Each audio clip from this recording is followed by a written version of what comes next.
Me 5 ndeshjet e javës së parë të sezonit vjeshtor që u zhvilluan të shtunën, zyrtarisht ka filluar sezoni 2025-2026 në ligën e parë të volejbollit në kategorinë e meshkujve.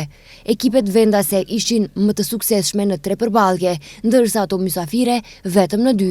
Ndeshja Strumica Janta Volej është anuluar. Derbi gjiro së parë u zhvillua në Tetov mes klubit të volejbollit Universiteti Tetovës dhe klubit të volejbollit Shkëndia. Në një lojë dramatike e cila zgjati plot 5 sete, fitues dolën skuadra vendase me rezultatin 3-2 në sete. Pas përfundimit të kësaj ndeshje në faqen zyrtare të klubit në Facebook, shkruan: derbi qytetit i takoi klubit ton me rezultat 3-2, pas një ndeshje interesante dramatike, si dhe rikthimi në lojë në setin e tretë nga ana e kundërshtarit e bëri këtë ndeshje pikërisht ashtu si që bart edhe epitetin derbi. Djemtan treguan karakter sportiv dhe në fund ju gëzuan fitores. Në ndeshjen që u zhvillua në Veles mes Borecit dhe ekipit Liria të Zherovjanit, fitore të sigurt kanë shënuar vendasit 3-0 në sete. Përkundër disfatës maksimale, trajneri i ekipit Liria, Sadik Ferati, tha se është i kënaqur me lojën dhe angazhimin e lojtarëve.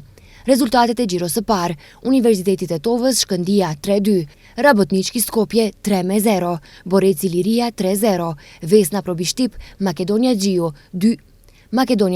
2-3 dhe Susheva UGD Shtip 0-3, ndërsa ndeshja Strumica Janta Volej është anuluar.